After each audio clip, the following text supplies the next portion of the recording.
You're listening to the Comic Crusaders Podcast. I am your host, Al Mega, CEO of Comic Crusaders and Undercover Capes.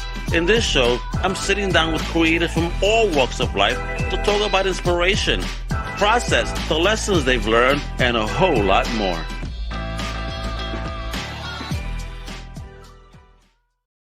Wepa, what up, mi gente? It's your host, Al Mega, CEO of Comic Crusaders Undercover Capes. Welcome to a brand new Comic Crusaders podcast. And today, yes, we're talking indie comics with an amazing independent creator, but he's so much more than that. Homie here is a very happily married husband that is a dad to 7 kids. Yes, 7 kids, right? How does he get time to create comics, right? I mean, he's a prolific athlete, all right? He's the creator of the Watch Guard universe, all right? He's created, role-playing gaming supplements and whatnot based on those characters. And he's done awesome works with the Xion Studios, a nice project right now that I think everybody's going to love, Spider Squirrel. Yeah, let's learn all about this scintillating new character. Introducing the one and only Charlie McElvy. Hey! Hey! What's up, man? What's up, man? No worries, bro. You're a boss here, bro. 7 kids doing comics. You're an athlete. I mean, what's up, bro? How are you able to maintain this energy? You're just gonna have ADD and then somehow like laser focus it for 1 minute at a time on 15 different things. You'll be fine. That's what ADD is, right? And that's how it works. I think. Oh, so you're a methodical clock. You're just gonna go boom, boom, boom. All right, got it. Well, thanks for hanging out today, brother, and talking the greatness of this comic book you're doing over here, Spider Squirrel. I mean, the art is fire. Can't wait to people get their hands on it. But I want to learn origins first, So, you do this through Xion Studios, and that's something again, we're gonna run the origins. But about you, where are you from originally? I'm from Norfolk, Virginia. Grew up. You lived there all your life? No, I lived in Norfolk for I guess until I was about 12 years old. But I also lived in Jersey. I lived in Alabama. I lived in Michigan. I lived in Dallas for a little bit, or Grapevine, Texas for a little bit. I lived all over the place. But Norfolk's what I call home. I was born in Norfolk and I lived there most of my life. Eventually I ran away. I was trouble. I was a mess, man. I got kicked out of my house. I had to go live with my dad. My parents were divorced, so I hated that. So that was kind of like a thing I hated as a teenager or upcoming teenager. I was like, it was punishment. So I stayed in Virginia Beach. That's ultimately where I met my wife and graduated from high school. Met my wife and we had our first kid. So excellent. So the first is 7, huh? Kiddo. Anyway, yeah, you stay busy, man. All right. So does my wife. All right. So absolutely. A shout out to the missus there. Wepa. Now, the pop culture bug, the fandom bug. When did that all start? Biting you, if you will. What was your first, dive into that? The first comic book I can remember buying or owning and reading and flipping through was it was a DC Comics present Superman versus He-Man in the Masters Universe. That was your first? Oh, that's a nice pickup, kiddo.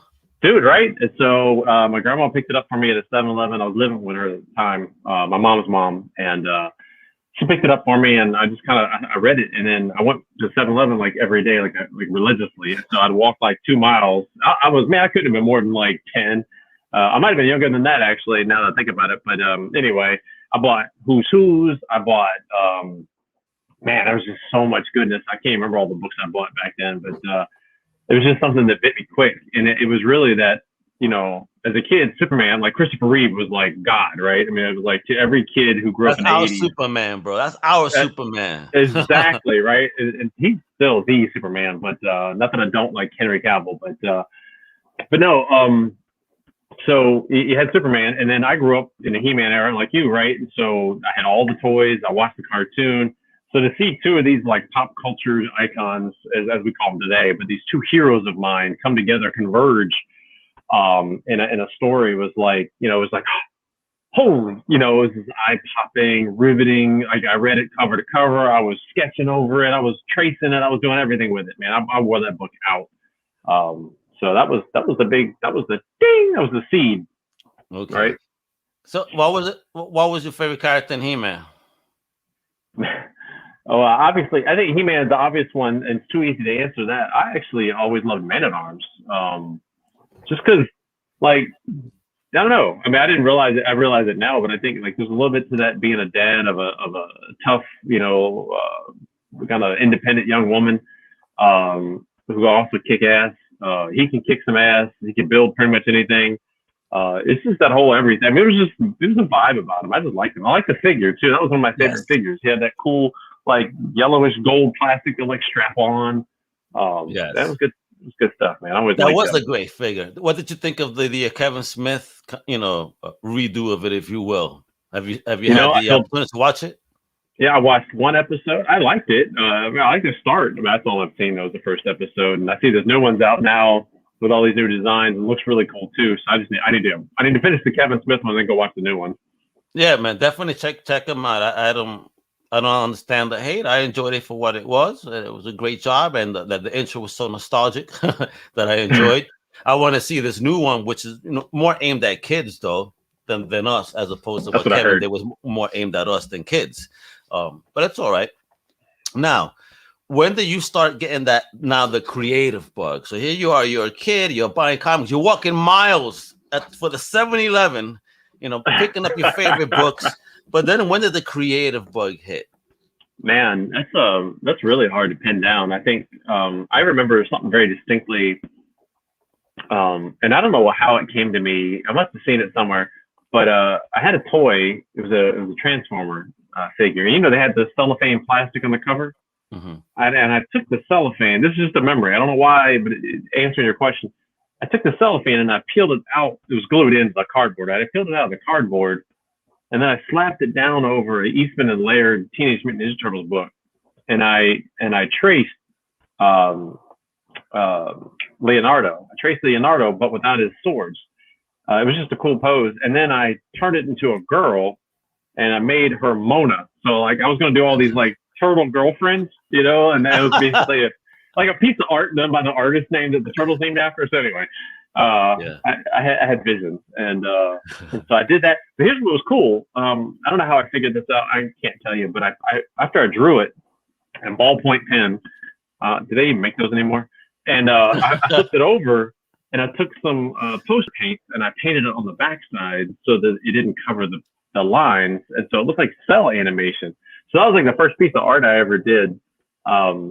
And then I, like friends in high school and middle school and elementary school, we come up with stupid ideas. Hey, what if Optimus Prime, transformed into an oil tanker instead of a Mack truck with a trailer, and he's got bombs and he can blow it. You just come up with all kinds of stupid stuff. So were you lucky enough?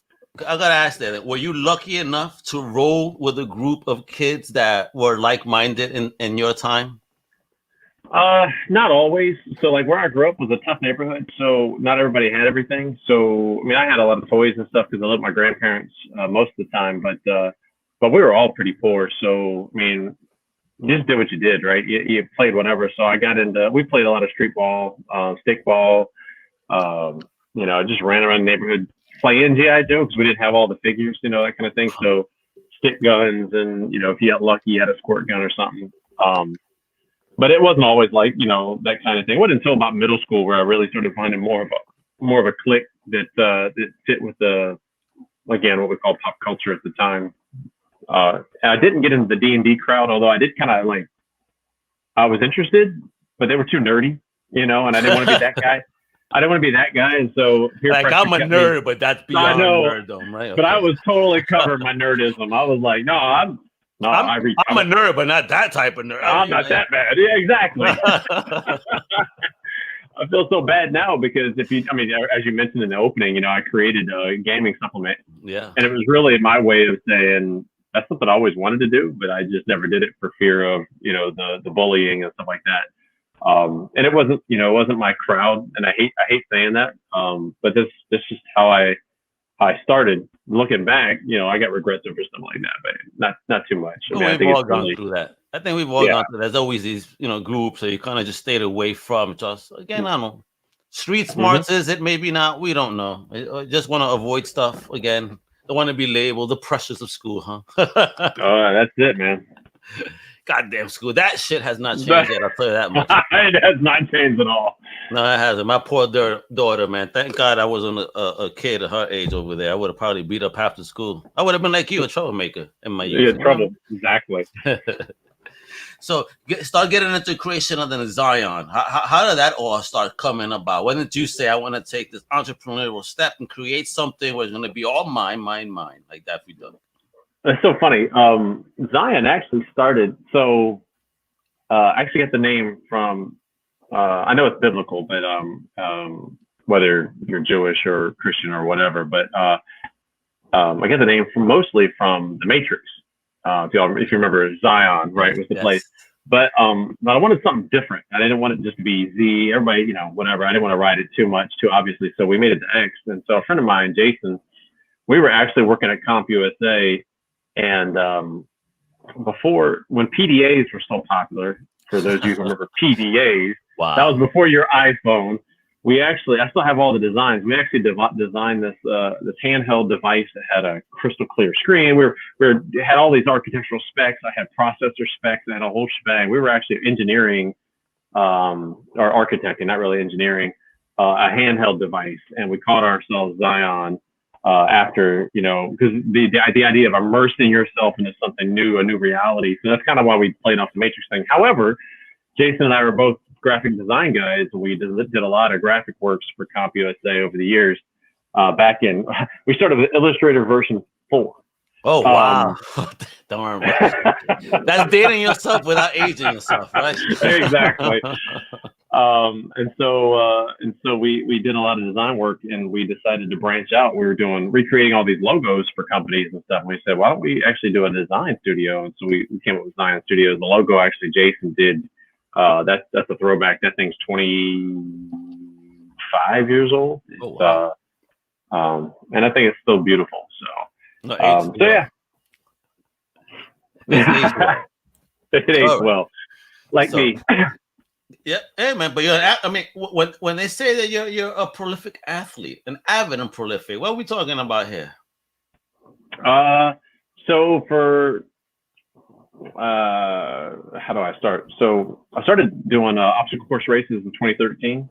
That was right after I played about 2 seasons of competitive flag football, won a couple championships as a center / wide receiver. Because in flag football, of course, everybody's eligible. So I snapped the ball on haul ass and catch the ball wherever it's at. I was kind of the white Megatron. Basically, they said if I throw it within 6 feet of Charlie, he's going to catch it. So they just threw shit up all the time, and I'd try to catch it. And so I did. Funny story. We actually had a game. You're supposed to forfeit if you don't have at least a full 7 on your team. So 7-on-7. But we had a division game, and we had 5. We had people one guy was sick, one guy was hurt, one guy couldn't show up, one guy had a marriage to go to. So of the 9 people, only 5 of us showed up, and the other team was like, oh, we're gonna get a free win. And we said, well, we want to play anyway. Do you want to play? And the ref said, well, you can't. You're supposed to forfeit. And we said, well, isn't it really up to the other team? And the other guys, they got a full 9. They were like, we'll play them. And we beat them 53-6.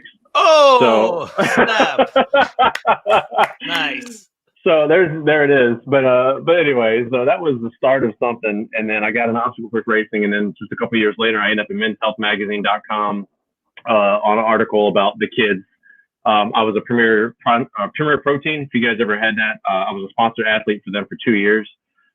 They paid me. They shipped me a whole bunch of product. They had me on videos. Actually, I'm on 2 commercials. If you go to YouTube and search my name and Premier Protein, you'll find 2 versions of the same commercial. They shot it actually at my house because the guy said, "You got 7 kids? Oh, we're not flying you to LA. We're coming to you." Oh, he's inexpensive. That was pretty cool. So I did that, and then there's the obstacle course racing world championships. I qualified every year to go to that. I did not go the last couple of years because it was in the UK. My family and I do it as a vacation. But when it's in Canada or Vermont or wherever in the States or North America, we'll go to it usually. So I do a lot of that, and I was on Ninja Warrior season 10. What? So, you did Ninja Warrior? How far you get? Holy shit. Yeah, I get to ask that all the time. So I was in qualifiers in Miami. I made it to the ring turner, which is the 4th of 6 obstacles. And I had plenty of gas in the tank. I was ready to go. But as my family likes to remind me, so I'll say it for them. I should have used my legs. They changed the rules on the obstacle as they did the walkthroughs early on, and even though I knew the rules had changed, when you kind of get in the zone, you just start rolling. I forgot, and so while I could have used my legs and saved myself, I didn't. I ended up ripping off the obstacle, whipping back, a little backflip into the water, and splashed down. I still made it 33rd place out of all the athletes, but only top 30 advanced to the next night. So kind of sucked for me. I missed it out, but we had a great experience. The kids got to go backstage and meet ninjas, and it was a lot of fun. Oh, that sounds awesome, brother. Wow. Folks, you see this? Creator, father, the athlete on Ninja Warrior. This dude probably kick our ass in no time. You better buy his book, because let's start getting into that. Let's start getting into it. So explain to the world who or what is Spider Squirrel? Yeah, Spider Squirrel is actually, in a lot of ways, and I know a lot of writers do this, a lot of creators do this, but he's really me. I'm just not a real superhero. I wish. No, Spider Squirrel was born while I was training for parkour and Ninja Warrior, and a couple of kids were arguing over what kind of animal I looked like as I was bouncing around. I was actually filming for Ninja Warrior and audition. And one was like, "Hey, he looks like a spider. Look at him. He's got these long arms and he's all over this. Look at him climb." And the other one was like, and they're both named Alex, the kids. And the other one was like, "No, he looks like a squirrel. Look at him bouncing around. He's just not as annoying," which is debatable. And so after hearing them argue for a little bit, I was like, guys, I got it. I'll just be the Spider Squirrel. And it was like, ding. And as it came out my mouth, it was birthed in my head. I created a logo the next week. I threw it on my training pants, and that was me for a little bit. And then it just continued to progress, and my love of comics folded into that. And I made a superhero with the help of a couple of friends. Ray Anthony Height actually helped me design the character. Vito Lasante helped me finish the, I designed the logo and the chest emblem, but it was Vito's genius. Love you, Vito. At first I had to if you took it and turned it 90 degrees, it was almost like a roller coaster, because I meant to have it like a squirrel tail running. Yeah. And he said, turn it. And so I turned it, and I was like, oh my God, it's still a squirrel tail. And now it's an S. I know. I was like, ah. So between my initial designs, Ray's brilliant work. Ray's the man. I had Ray on a couple of weeks ago. Actually, we were hanging out here on Comic Crusaders Podcast. Studio Sky awesome. Tiger. Yeah, I love that guy. And then Vito, the finishing touches of that logo, and Spider Squirrel was born. So that's where it came from. So who is Spider Squirrel, and who the hell is this crazy looking panda? So, whoa, is he a panda? So that's the debate. He is, because you can't see in this picture here, but he actually has a raccoon tail too. Oh, word? Oh, damn. That's Trash Panda. Trash Panda.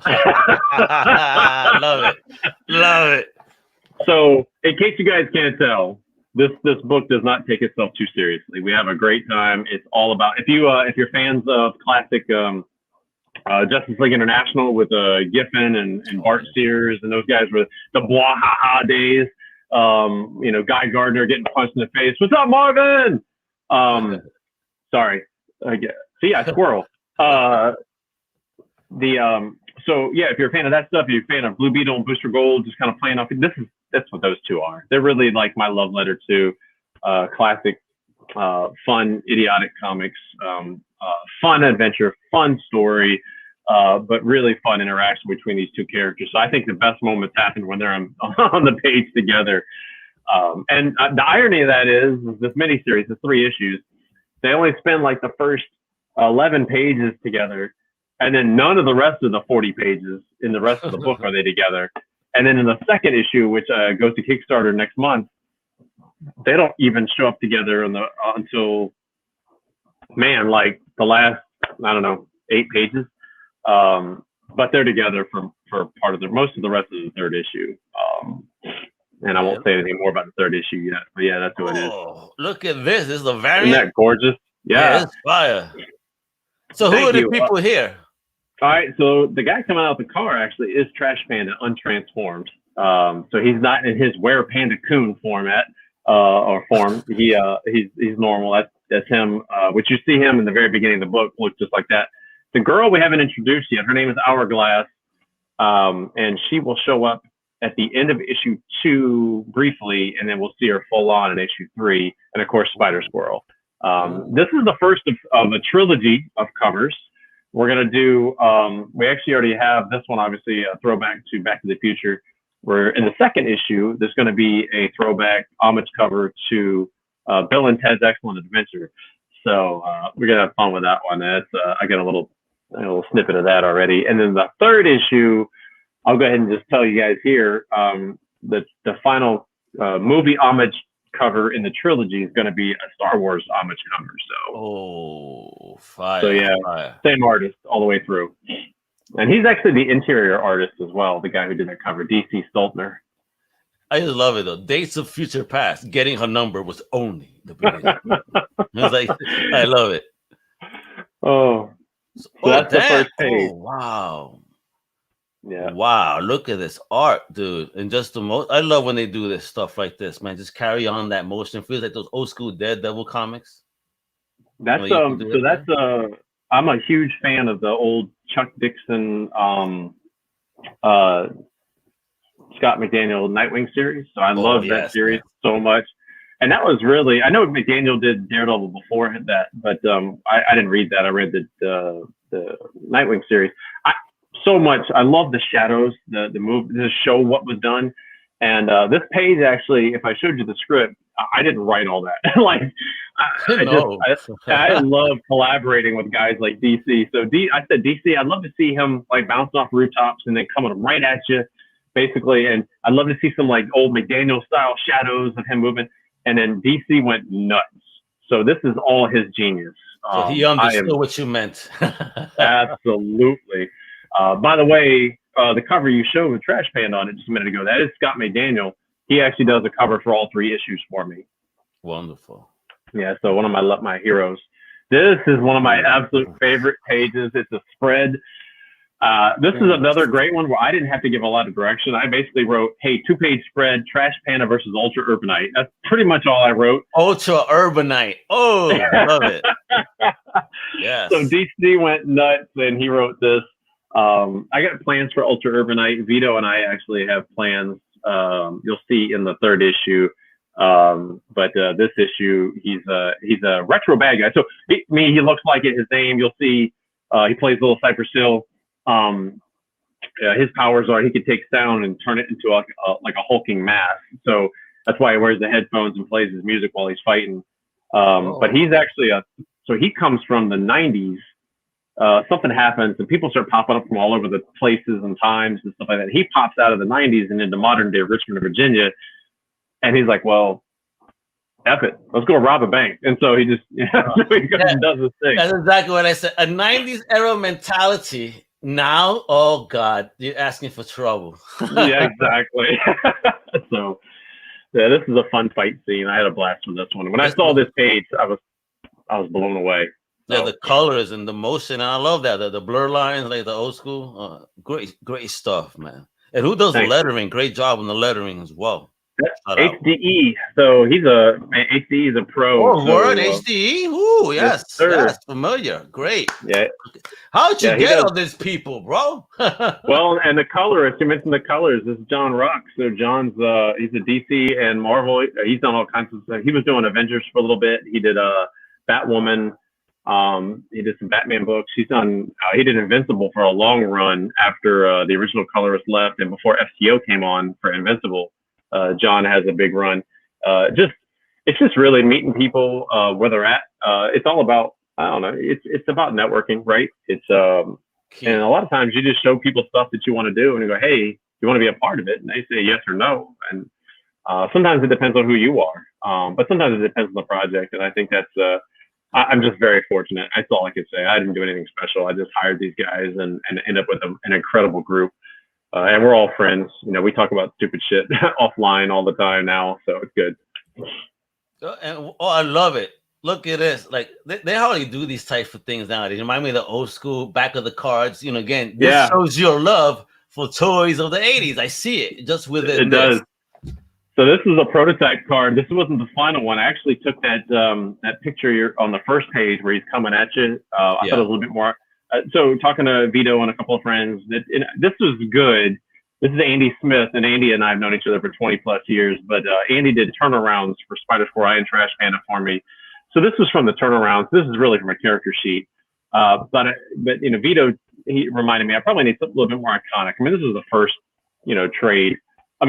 trading card for him, and so I switched over, and the actual final piece was that same that popping at you image that we just looked at. So, but yeah, actually I don't know if I'm gonna get in trouble for it. I don't care. But the power levels and stuff, that's right off of the old Marvel, that first series of Marvel cards ever. Yeah. So if you still have those cards, and I do, I have them sitting right over here on my shelf.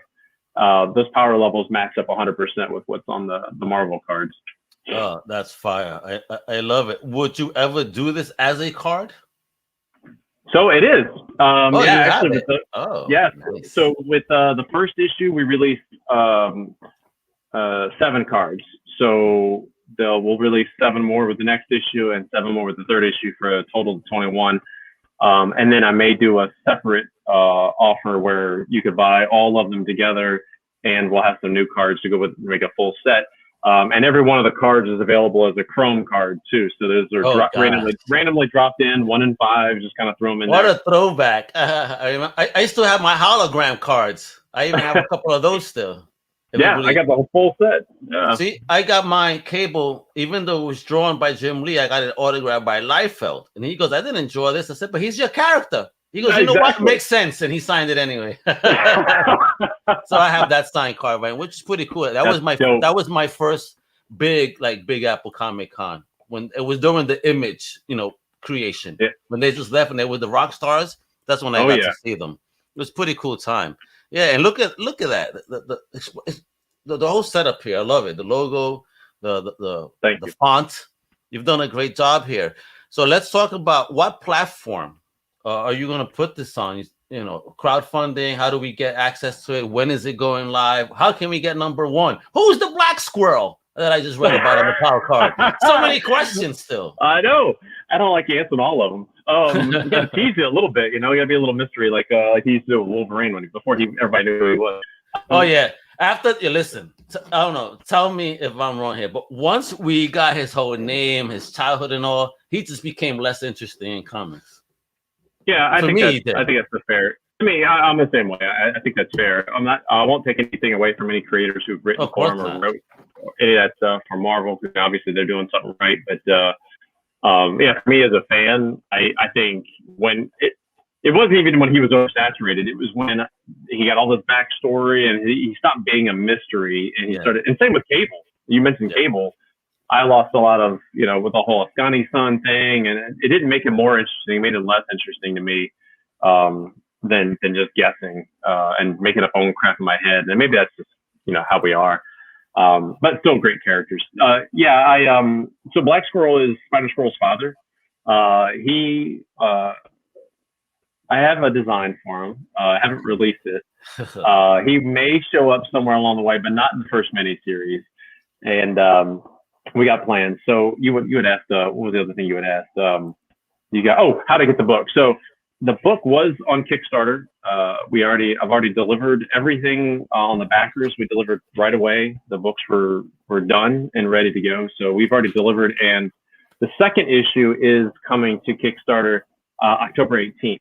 So you can actually follow it now. I actually have a link on my my Facebook page, my personal page, and it should be on the Spider Squirrel page to to follow the second campaign. So when it launches, you get notified right out the gate. But I'll tell you here, it's October 18th at noon Eastern. We're going to launch the second issue.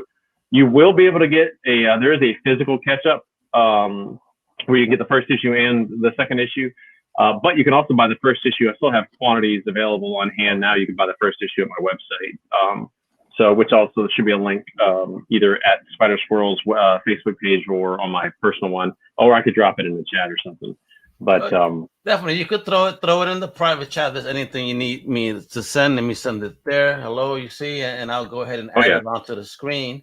because people need to support it. This is indie. This is indie at its core too, because you're bringing back the fun in comics. You know, trying to, yeah. You know, I look. I don't want this book to be too heady. I want it to be engaging. I want it to be. I don't want to be bogged down with too much. I wanted to have fun. Now I'll have some stuff, some books I'm sure I'll do that have more social commentary than Spider Squirrel, but don't expect social commentary. If you're coming for politics of any sort, this is the wrong book for you. If you want to have a good ass time and just laugh and enjoy a book and just relax and just be entertained for 15 to 20 minutes or however long it takes you to read it, then this is the right book for you. Check it out. And maybe my humor isn't for everybody, but most people seem to like it so far. So we're having a blast. That's what I want to ask you then. You know, again, I don't want to take too much more of your time, but do want to know that first Kickstarter for Spider Squirrel, was that your first experience in the crowdfunding space? No, actually, I had WatchGuard, was the WatchGuard comic books. The WatchGuard source book, I completely funded myself, and then I sold it on Amazon. It won awards and got nominated for awards. Yay me! Yep, exactly. But then I introduced the comic book. I actually used the source book, the gaming supplement, as a way to build a market before I had a market, because back then I didn't know anything about how do I get people to like even care about my comic book, but they don't know who these characters are. So I built the audience first by the gaming stuff, and then introduced the WatchGuard book. So the WatchGuard, it failed the first time, and then I learned my lessons and went back, and it succeeded the second time. And then now with Spider Squirrel, introducing that one overfunded almost 200%, which is outstanding. Great. So really wildly successful. Very proud of that. I had a great team helping me out on promoting it. And what I did with the overfunding, just so your audience knows, is like Spider Squirrel is not the end. So there's 3 issues. All 3 issues are done, although we're adding six new bonus pages to issue 3 and an extra cover. But once Spider Squirrel's over, I have Milestone is going to launch right out of that. That's my cosmic hero. He's a black hero that is introduced in the Spider Squirrel book. He actually cameos in issue 2 at the end of issue 2. So first appearance. Exactly. No spoilers, but yes, he will show up briefly in the shadows, and then he'll fully appear in issue 3, as will a couple other characters, a Latino character, and Hourglass. I already mentioned they're both going to show up. Milestone's going to launch out into his own book written by Vito, with art by Ariel Medel and Ross. Omi Remolanti is going to do colors. Vito will probably do letters through Full Court Press, and we'll go from there. So that's another series.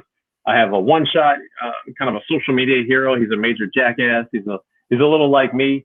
He's more of a jerk than I am. But he's a social media hero. Daniel Calvin's writing that one. That's a one-shot. And then I'm going to have several Spider Squirrel one-shots. Going to do an annual. Going to do a Trash Panda solo because everybody loves Trash Panda, so I have to write a solo. Love the name, just Trash Panda. Like, yo, that sounds so gangster. Him and Tailgater. Tailgater was a villain that I created 10 years ago, and man, everybody want to write Tailgater just because they love the name and the look of the characters. He actually shows up in Alpha Elite #1. And Trash Panda is getting a plushie. So we are. Look at it! Look, Xion is like blowing up, man. We got comics, we got got plushies. Are we gonna have some cosplay too and some animation? What's going on? I'll be all. Hey, if anybody wants to cosplay, by all means, I'll be happy. I'll be at Baltimore this year. Come to my table. We'll be there. So perfect. That was the perfect segment. That's exactly what I wanted to ask. If you were going to do any Comic-Con appearances for the rest of this year, so it's Baltimore. Is that the only one?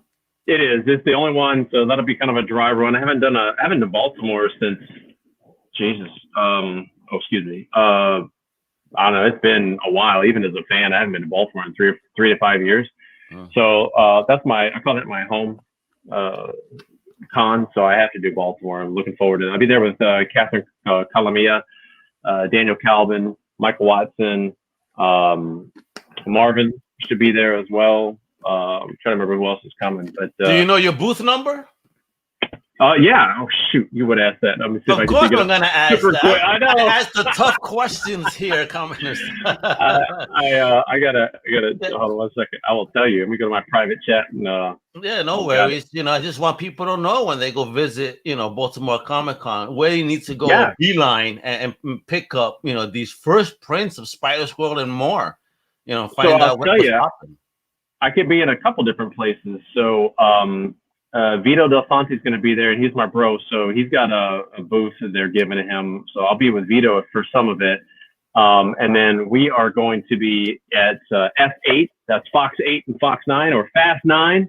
So if you those two tables are going to be myself and the folks I just mentioned. So we'll be there. Come see Spider Squirrel, grab a copy, talk to me. If you already have a copy, talk to me and get an autograph. That's what you need to go get an autograph because you love it. Especially he's already teasing first apps, cameos. This is the future here, man. He's building a universe. That's the plan. That's absolutely the plan. So there's more coming. Yeah, I can't wait. So this is going to be my last question before you go, because this is going back to the Kickstarter. You said you had one film Kickstarter, you learned some lessons, and then, the next time it was success. What was that lesson that you learned? Yeah, the lesson was, you can't just let it ride. Like a Kickstarter actually takes work. And I think everybody gets it that I got to put a book together, but it's not about the book at that point. When you go to Kickstarter, it's all about promotion. It's about marketing. It's about networking. It's about connecting. And the challenge that you're going to have as a new creator with new characters is you've got to build up a following of folks who give a damn. And that's just a fact of life. We live in so I'm reading a book. It's actually called Hook Point. It's over by my bed over here. And it's how to market in a 3-second world. We are bombarded with, you, me, everybody bombarded with billions of bits of information, and you've got 3 seconds to make yourself stand out. So you got to find a hook. You've got to find a way. Capture some modern zeitgeist, right? What's going on in the world? One of the things that Vito says was dumb luck genius. It was the whole pineapple pizza thing. I don't like it on my pizza. I really don't. Me neither. But I got into an argument with family. Family came over. They just brought this pie, assuming that I like that mix. Isn't it great? I'm like, no. No, it's the wrong texture. I'm gonna make everybody mad. I'm a texture man myself, so yeah, this is why I can't eat tuna tartare, for example, or any raw fish. That texture, I tried the tuna tartare. Listen, it was a business meeting, mind you, right? My boss, the client, and this is my first business meeting there. And what's tuna tartare? Yeah, sure, I'll try it. I had no idea what this was. This thing came, I put it in my mouth. My boss saw my face.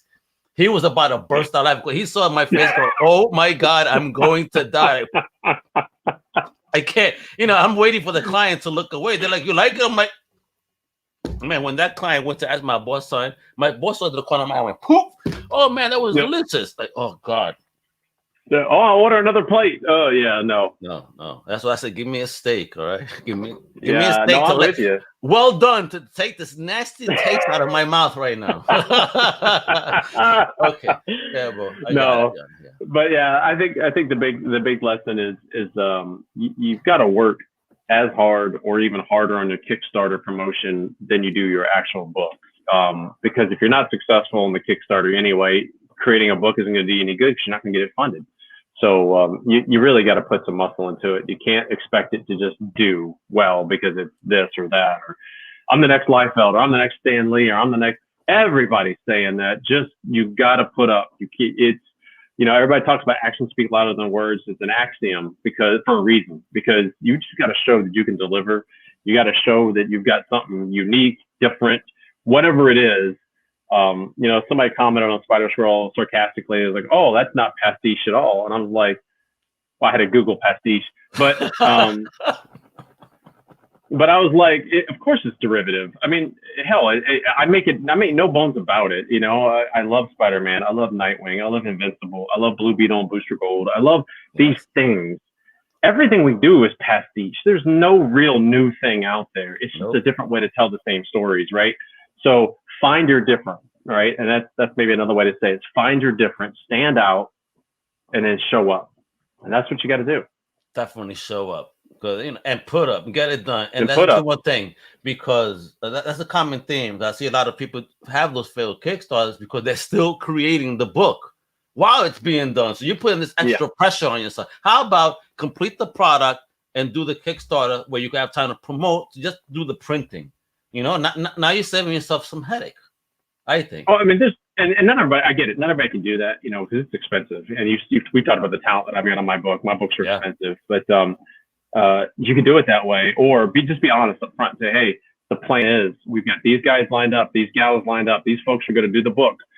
Here's the timeline. And that's another thing you could do is if you put up a timeline and say, hey, I want your $5,000 or whatever your goal is to do these things. And oh, by the way, Kickstarter ends here. We get paid here.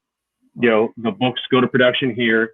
This is the expected timeline for this, for that, for this, and this is when you should get the book. Just be super transparent. Yep. Wonderful. Look at that, folks. Great advice. Successful person here that's done successful Kickstarter, is doing his thing. He's going to kill it at Baltimore. I can't let people, purchase these books all in their hand. Definitely. I want to hear your thoughts when you meet the homie in person. But of course, even before you do that, check out the website, xionstudios.square.site. All right, you could get some books right there. Follow all over the socials. Keep up to date. Know when book 2 is coming out. All right, sign up. Do that pre-launch, brothers and sisters, and support awesome independent creators like the big homie right here in Charlie. Definitely, he got 7 kids. He needs the help. I need money. Help me. Yeah. No, I'm just kidding. Nah, man, I'm just joking. But that's also a big family. I can't wait to see those kids get involved in the family business in the future. The little spider squirrels all over a whole bigger universe. It's going to be fun. I love it. Xion Studios. Make mine Xion. Hell yeah. Let's get it doing. I'm Al Mega with the amazing Charlie. Oh my God. Sorry, excuse me. Charlie McElvy. And please, again, follow the site. It's all about Spider Squirrel. Support the crowdfund. My outro tells you what to do. You know what the business is, all right? Hasta la próxima, mi gente. Much love. And tune in next time. Thanks for tuning in now. Bye. Thank you for listening to the Comic Crusaders Podcast. If you like the content, please subscribe and turn on notifications. Also, please visit comiccrusaders.shop and our extended podcast family over at undercovercapes.com. And also, make sure to download the Comic Crusaders app on the Google Play Store today.